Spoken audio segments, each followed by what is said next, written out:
Olá, seja bem-vindo. Você está na TV Poços, programa Direitos e Deveres. Eu sou Carlos Camargo.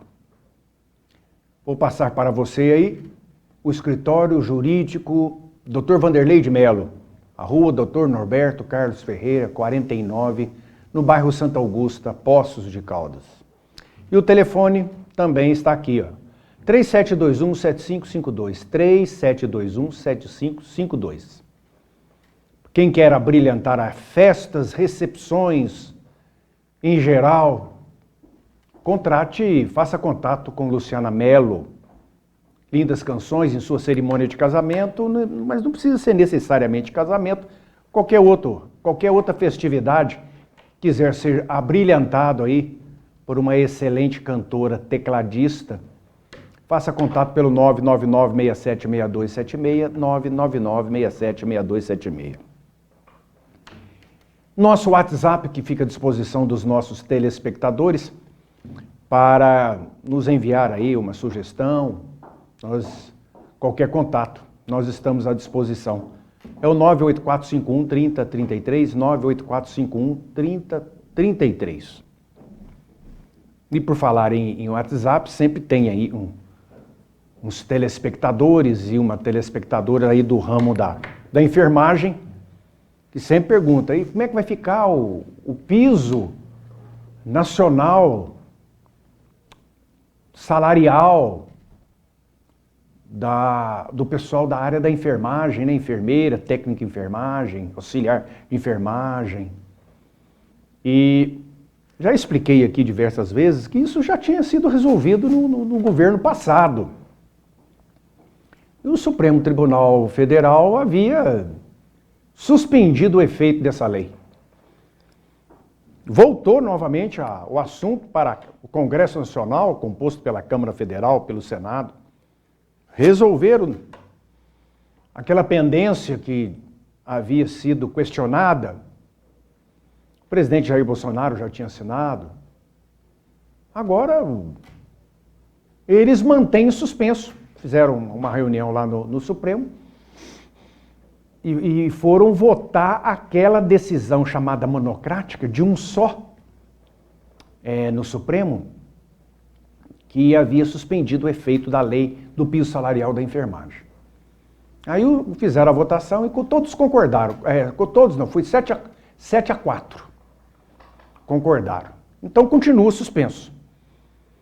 E agora existe aí uma correria, estou vendo aí alguns áudios, algumas falas de alguns senadores, de alguns deputados, o Conselho Nacional da Enfermagem, Conselho Regional, o tal do Corém, que representam, né, a classe. Enfermeiro é sindicalizado, né, filiado ao sindicato. E o sindicato está aí para isso, é para defender os interesses da classe. E os dias estão passando e as coisas não se resolvem. Por isso que ficou aí decidido pela enfermagem que eles vão fazer no dia 14 de fevereiro, eles vão fazer uma paralisação para chamar a atenção, né, das autoridades, vamos assim dizer, a respeito do salário. E se não resolver, no dia 10 de março, eles estão dizendo que vão entrar em greve. Vai ser a primeira vez na história, pelo menos que eu saiba, que uma categoria dessa vai entrar em greve. Se essa greve for geral mesmo, nacional, o negócio vai ficar feio. Porque parou o setor de enfermagem no hospital, o hospital para, né? Os hospitais, os lugares onde trabalham esses auxiliares de enfermagem, o pessoal da enfermagem, são multidisciplinares, né? Não tem só eles, tem vários. A área administrativa, os médicos, o suporte, a logística, é multidisciplinar, multissetorial. Então, todos fazem falta. Mas, na área operacional ali, com relação aos pacientes, cirurgia, se não tiver o pessoal da enfermagem, para tudo. Então eu precisava ver isso aí com muito carinho. Acredito que estão fazendo isso. Eu havia falado aqui no programa passado a respeito das eleições que aconteceram no Senado Federal e na Câmara Federal. No dia 1º de fevereiro, que foi o dia da posse desses novos senadores, os que foram eleitos e os que foram reeleitos, e lá na Câmara Federal, os deputados federais que foram eleitos e os que foram reeleitos para a 57ª legislatura, que vai durar 4 anos. E logo após essa solenidade, eles já começaram a movimentar a eleição de quem que é o presidente do Senado, que é o que vai comandar, né? Vai administrar ali. E foi reeleito o senador Rodrigo Pacheco, pelo PSD de Minas Gerais, que venceu o oponente nessa disputa, o senador Rogério Marinho, do PL do Rio Grande do Norte. Foi uma disputa acirrada. O Pacheco venceu, mas a impressão que se dá é que o Senado está dividido, né? E vamos ver agora como é que ele vai conduzir, né, como é que ele vai agradar os que não estavam, que não votaram nele, né? A política tem aí as suas manhas, suas artimanhas, e parece, para falar no linguajar popular, parece caminhão com carga de melancia, né? À medida que vai andando, as melancias vão se acomodando e a carga chega no destino ajeitadinha. E quem que é o vice dele? É o senador veneziano Vital do Rego, que é um político já com bastante experiência, que é lá do MDB da Paraíba. Depois tem o secretário e é uma equipe que faz funcionar ali o Senado. E tem um suporte de funcionários, né, enorme. E lá na Câmara Federal, ainda com relação ao Senado, são 81 senadores. Então, cada estado brasileiro tem uma representação de 3. Essa representação ela é igual no Brasil inteiro. Então, independente do tamanho do estado, do número de eleitor, cada estado tem 3. Essa é a representação. O Senado, ele pega a representação do estado. Lá na Câmara, são 513 deputados. Aí tem estado que tem mais, tem estado que tem menos deputados federais, porque depende da representatividade, o número de eleitores que tem o estado. Então, o estado que mais tem deputado federal é o São Paulo. Em segundo, Minas Gerais, que é o segundo colégio eleitoral. Terceiro, o Rio de Janeiro. E por aí vai. Então, é o número de deputados. Desses novos deputados lá em Brasília, nós tivemos aí bastantes deputados que estão entrando pela primeira vez.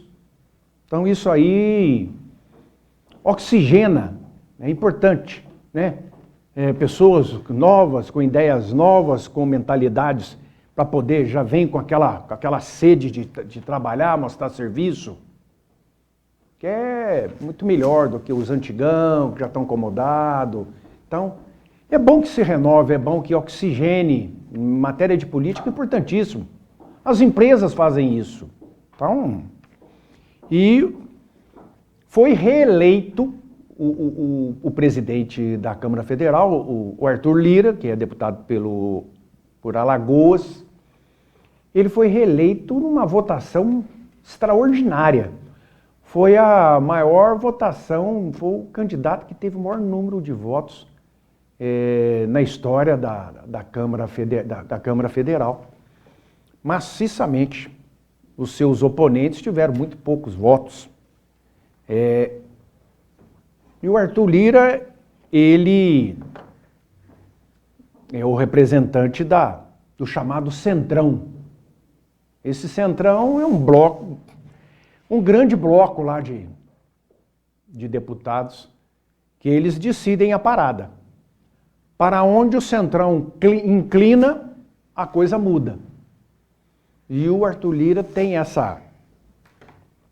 ele consegue ter conversar com todo esse setor.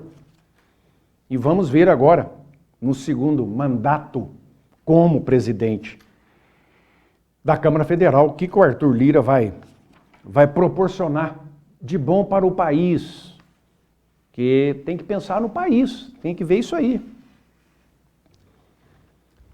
Sempre pergunto aqui também, negócio do saque de aniversário do Fundo de Garantia. No governo passado, a pessoa, quando fazia aniversário, ela, o trabalhador, que paga, a empresa que paga o FGTS, no mês de aniversário, o trabalhador poderia retirar lá na caixa uma pequena porcentagem de dinheiro para aniversário. Agora, com o atual governo federal, foi cortado isso. Isso aí não vai mais acontecer. Por quê? Não foi explicado. E outra coisa interessante também é que nós estamos aí agora, chegando março, pagamento do IPVA em Minas Gerais, 2023. E quem pagar antecipadamente, quem quiser pagar antes, não tem problema. Melhor porque vai ter um desconto. Pequeno, mas tem. E quem quiser parcelar vai ter aí, março, abril, maio, 3 parcelas. A taxa de licenciamento caiu bem o valor, era mais de R$100, desceu para R$33 e alguns centavos. Não vai ter novamente o DPVAT, seguro obrigatório. Então, mas a gente percebe que os valores do IPVA aumentaram porque aumentou o preço do carro. O cálculo é feito em 4% da tabela FIPE. Então você tem seu carro. Você quer saber quanto que o carro está valendo no mercado? Procure a tabela FIPE. Marca, ano, modelo, vai estar dizendo lá quanto é que o carro vale no mercado. Baseado nisso, o governo do estado entra ali nesse valor e tira 4% desse valor para ser um imposto, a alíquota do imposto do IPVA. Então, se o carro valorizou, ou se isso, de fato, esse valor é relativo a uma valorização ou a uma inflação, então, mas que subiu, subiu. Então, os carros chamados aí, também os chamados novos, os seminovos, né, usados, seminovos, todos eles tiveram um valor. Pouquíssimos carros desceram de valor na tabela FIPE. Então, com isso, quer dizer que está mais caro para comprar um carro. E aquela pessoa muitas vezes fala, vai passando o ano, meu carro vai ficando mais velho, o IPVA vai diminuindo. Nem sempre diminui na maneira como a gente pensa. E eu falei do piso nacional da enfermagem. Uma coisa interessante que nós estamos ouvindo falar aí maciçamente pelas TVs, jornal, internet, aquele caso a respeito do jogador Daniel Alves lá na Espanha, em Barcelona, aquele problema dentro de uma boate e a mulher lá disse que foi atacada sexualmente por ele, que foi estuprada, e uma confusão danada. Ele foi intimado lá para prestar depoimento, não foi acompanhado de advogado. É uma coisa assim de a gente não acreditar como é que um sujeito com conhecimento, com experiência que ele tem, num país estranho, ele vai se apresentar na delegacia sem advogado. Porque não é só a presença do advogado que é garantidor, né, da situação em favor do seu cliente. Mas o advogado vai instruir o que ele tem que falar, como é que ele vai falar. Chegou lá, ele falou uma coisa, depois falou outra, depois falou outra, depois falou outra. Decretaram a prisão preventiva dele. Dali já foi para a cadeia, para o presídio. Então, o caso em si não está bem ainda esclarecido, que uns falam uma coisa, outros falam outra, parece que uma hora a mulher fala uma coisa, outra hora já modifica, e a gente do lado de cá, nós não temos acesso ao processo, então a gente fica nas especulações, né? Não podemos afirmar que 100% ele está errado, não podemos afirmar que 100% ele está certo, que ele não fez isso, até quando, se de fato não houve um estupro, mas houve aí um assédio, uma importunação sexual, não sabemos. A lei lá é rígida nesse aspecto. A nossa veio até copiando de lá. A atual lei nossa a respeito aí de estupro, violência sexual, assédio sexual, está complicado.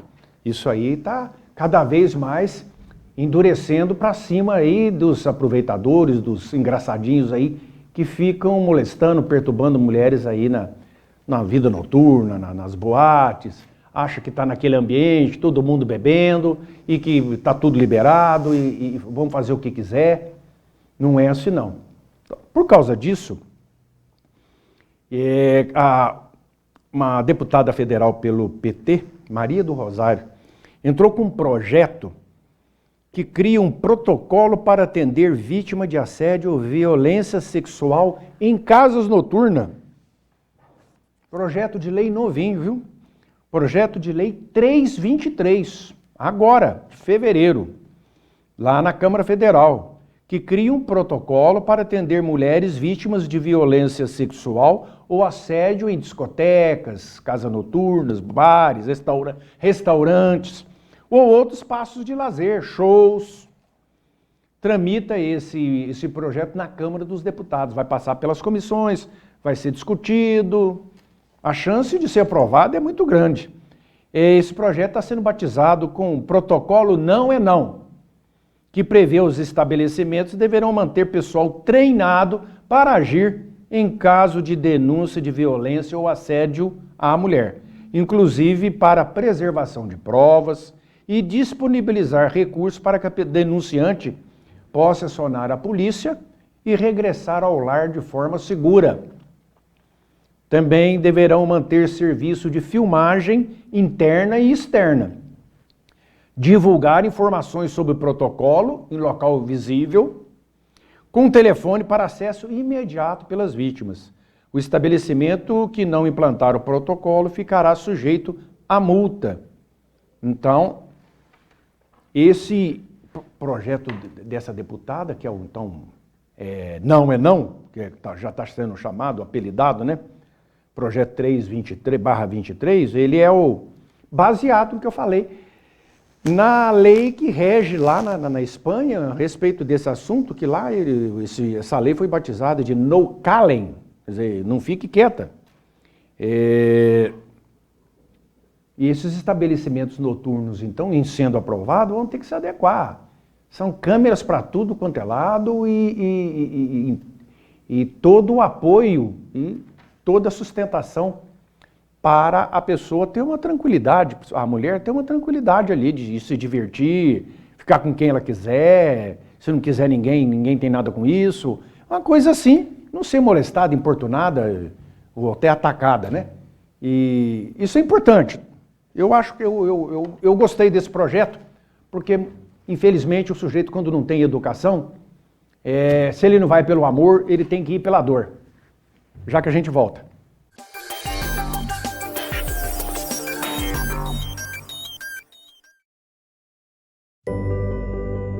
Aos 68 anos, decidi mudar meu sorriso. Deixei de usar dentaduras. Escolhi o Implar e hoje, aos 83 anos, tenho certeza que fiz a escolha certa. Amadureci com qualidade de vida. Faça como eu, venha para o Implar e volte a sorrir.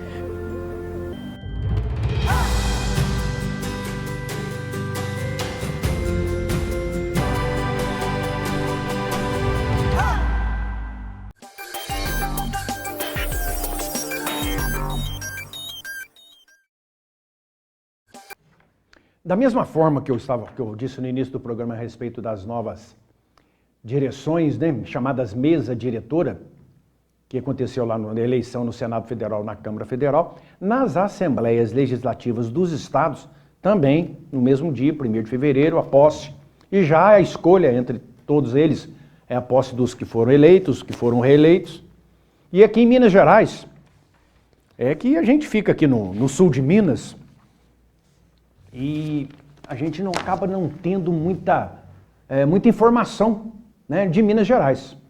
Nós aqui em cima da divisa com São Paulo, recebemos muito mais informações das coisas que acontecem no estado de São Paulo do que propriamente em Minas Gerais.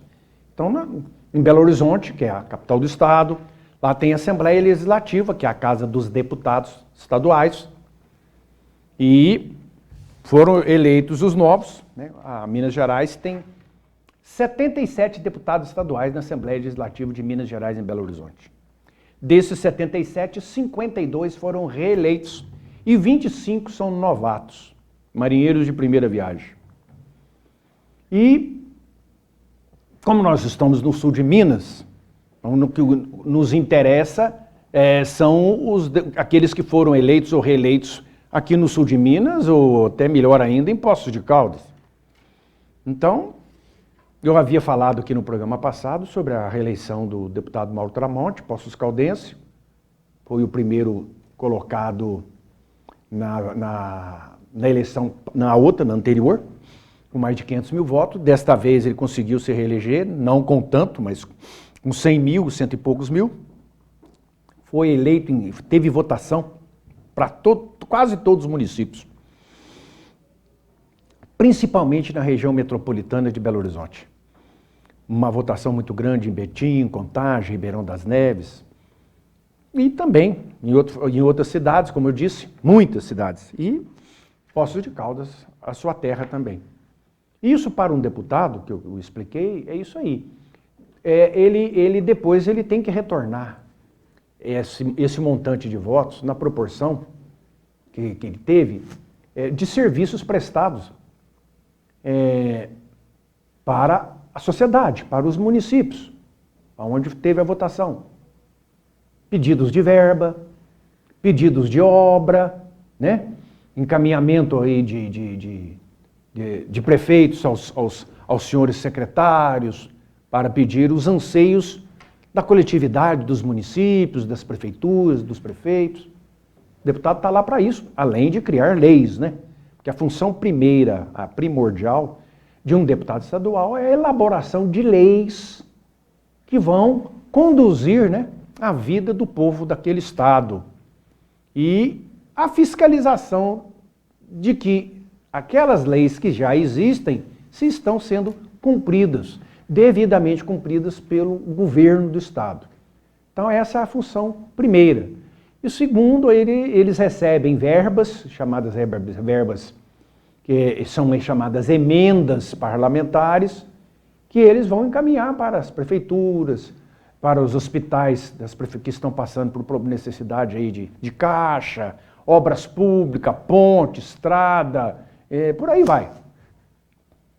E aquele que teve votos em tanto de cidade, ele vai ter que dar mais para aquele onde teve mais voto, menos para onde teve menos voto. E vai ter que repartir o bolo, fatiar o bolo ali e atender todo mundo, né? Que é a recíproca. E a recíproca tem que ser verdadeira. E nós tivemos aí, grata satisfação, na região, novos deputados estaduais eleitos. Caso aí do Rodrigo Lopes de Andradas.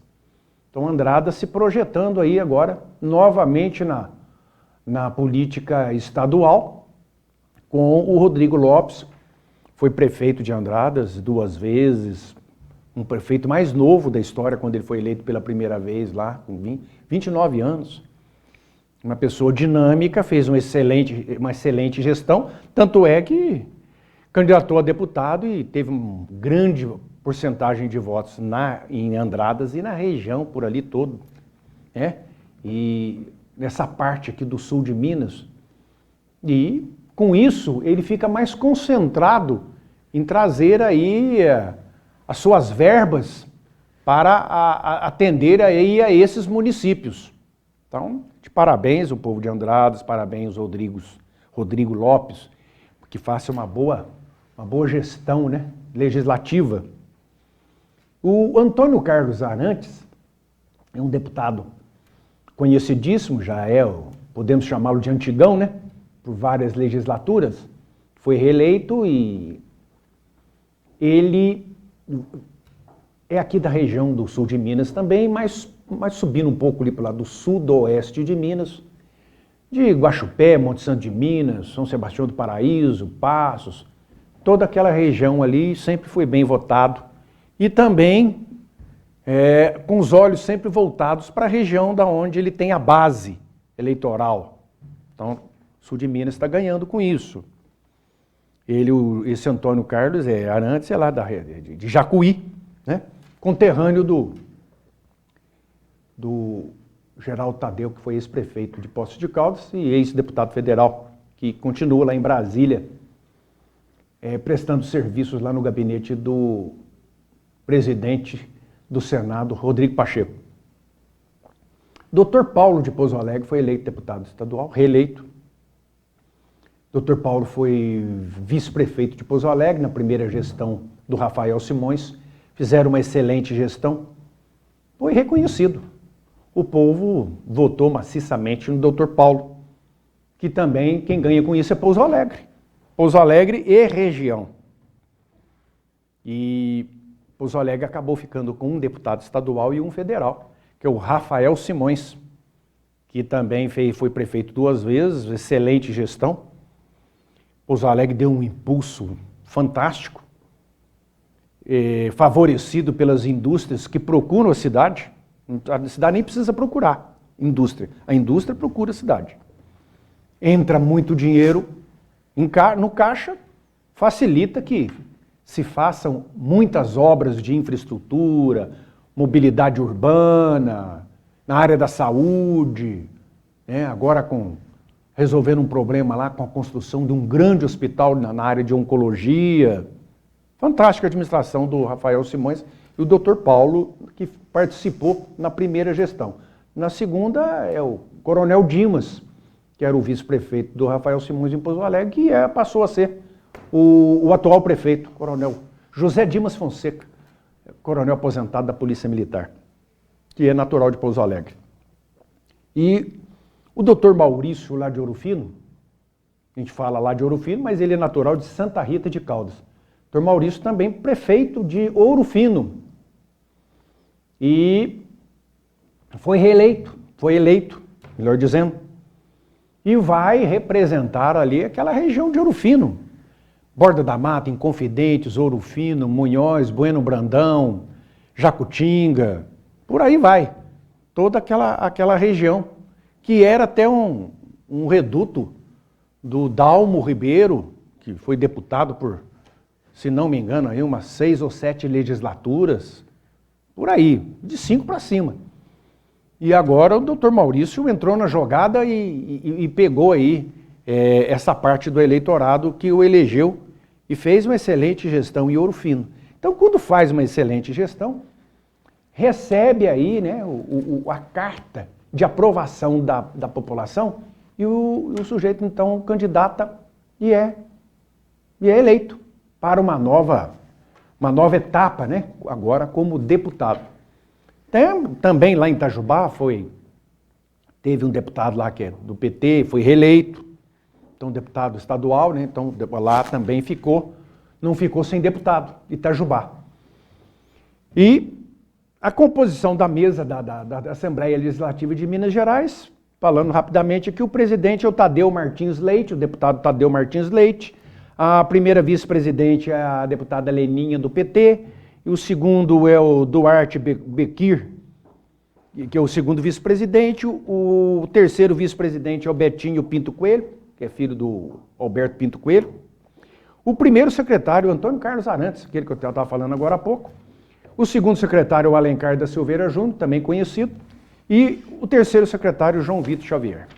Obrigado pela atenção, até a próxima semana, um grande abraço, fiquem com Deus.